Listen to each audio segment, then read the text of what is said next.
Hello नमस्कार good morning. तर आजची सुरुवात ही संध्याकाळी होत आहे। बाहेर मस्त पाऊस असल्यामुळे चहासोबत काहीतरी खायची इच्छा झाली म्हणून मस्त पॉपकॉर्न करायला घेतले। तर चला हे पॉपकॉर्न खरंच 2 मिनिटात होतात का हे बघूया। एका भांड्यात पॉपकॉर्न करायला ठेवलेत। आता मी पटकन फ्रेश होऊन घेते, बघू लगेच होतात का।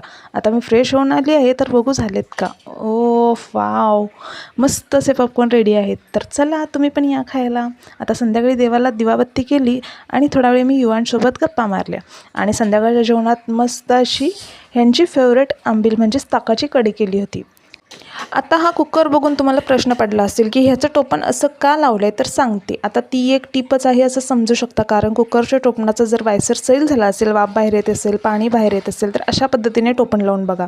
व्यवस्थित कुकरच्या शिट्ट्या होतील आणि पाणीही बाहेर येणार नाही। पण टोपण अगदी व्यवस्थित बंद करा आणि शक्यतो रिस्क घेऊ नका।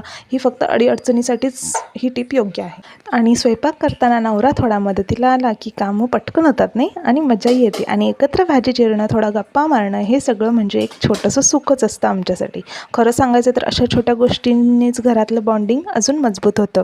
आणि कोणाकोणाचा नवरा असा आहे चला सांगा कमेंटमध्ये पटापट। तर चला भेटू नेक्स्ट व्लॉगमध्ये, तोपर्यंत बाय बाय।